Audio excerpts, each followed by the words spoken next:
বিসমিল্লাহির রহমানির রহিম। আলহামদুলিল্লাহ, আমরা তারই প্রশংসা করি, তারই সাহায্য চাই, তারই কাছে ক্ষমা প্রার্থনা করি। দরুদ ও সালাম বর্ষিত হোক সেই মহান সত্তার উপর, যিনি না এলে এই দুনিয়া আলো পেত না, যিনি না এলে আমরা হিদায়াত পেতাম না। আমাদের প্রিয় নবী হজরত মুহাম্মদ সাল্লাল্লাহু আলাইহি ওয়াসাল্লাম। আজ আমরা স্মরণ করব ইতিহাসের সবচেয়ে বেদনাদায়ক ৪০ ঘণ্টা, যে সময়টাতে উম্মাহ হারিয়েছে তার সবচেয়ে প্রিয় মানুষকে। সময়টা ১১ হিজরি, ১২ রবিউল আউয়াল, সোমবার সকাল। উম্মুল মুমিনিন হজরত আয়েশা রাদিয়াল্লাহু আনহায়ের কক্ষ, সেখানে শায়িত আছেন আল্লাহর রসূল সাল্লাল্লাহু আলাইহি ওয়াসাল্লাম। জ্বরের তীব্রতা বাড়ছে, তবুও তার জিহ্বায় একটি বাক্য, আর রফিকুল আলা, আর রফিকুল আলা, অর্থ আমি সর্বোচ্চ সঙ্গীর দিকে যেতে চাই। এবং ধীরে ধীরে এই দুনিয়ার সাথে তার সম্পর্ক শেষ হয়ে যায়। সহিহ বুখারী ৪৪৯।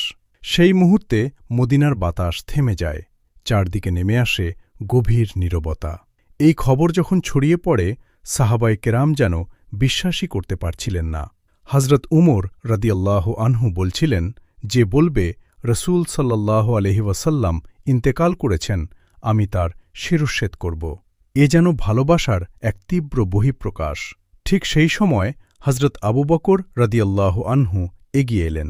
তিনি বললেন, হে মানুষ, যে মোহাম্মদ সাল্লাল্লাহু আলাইহি ওয়াসাল্লাম এর এবাদত করত, সে জেনে রাখুক মোহাম্মদ সাল্লাল্লাহু আলাইহি ওয়াসাল্লাম ইন্তেকাল করেছেন।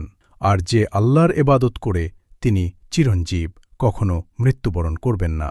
তারপর তিনি তিলাওয়াত করলেন, মোহাম্মদ তো একজন রসুল মাত্র, তার আগে অনেক রসুল চলে গেছেন। সূরা আলে ইমরান ১৪৪। এই আয়াত শুনে সাহাবারা বাস্তবতা মেনে নিলেন। রসূল সাল্লাল্লাহু আলাইহি ওয়াসাল্লাম এর ইন্তেকালের পর একটি গুরুত্বপূর্ণ দায়িত্ব সামনে আসে, উম্মাহর নেতৃত্ব। সাহাবারা জড়ো হলেন সাকিফা বেনি সাইদায়। আলোচনা হল, মতামত হল, শেষ পর্যন্ত সিদ্ধান্ত হল হজরত আবু বকর রাদিয়াল্লাহু আনহু হবেন প্রথম খলিফা। সহিহ বুখারী ৬৮৩০। এই গুরুত্বপূর্ণ কাজের কারণেই রসূল সাল্লাল্লাহু আলাইহি ওয়াসাল্লাম এর দাফন বিলম্বিত হয় প্রায় ৪০ ঘণ্টা। এটি ছিল না কোনো অবহেলা, বরং উম্মাহর ভবিষ্যৎ রক্ষার জন্য এক অপরিহার্য সিদ্ধান্ত।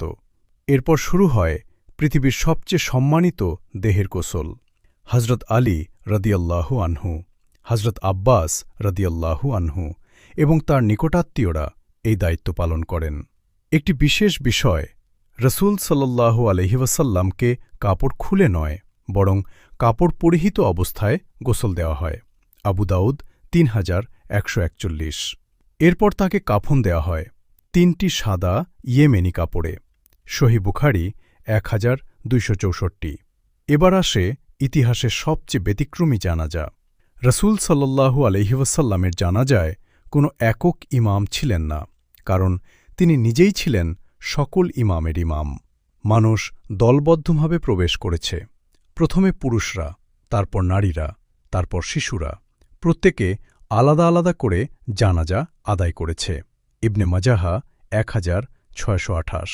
এ যেন প্রত্যেক হৃদয়ের পক্ষ থেকে একান্ত বিদায়। অবশেষে আসে সেই মুহূর্ত।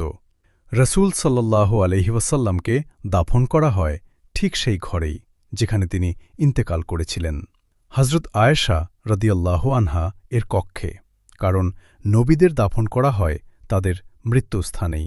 আবু দাউদ ৩১৪১। মাটি ঢেকে দেয় সেই পবিত্র দেহকে, কিন্তু তার শিক্ষা, তার সুন্নাহ চিরকাল জীবন্ত থাকবে।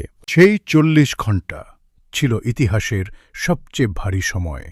কিন্তু রসূল সাল্লাল্লাহু আলাইহি ওয়াসাল্লাম আমাদের শিখিয়ে গেছেন কিভাবে বাঁচতে হয়, কিভাবে ভালোবাসতে হয়, কিভাবে আল্লাহর পথে চলতে হয়।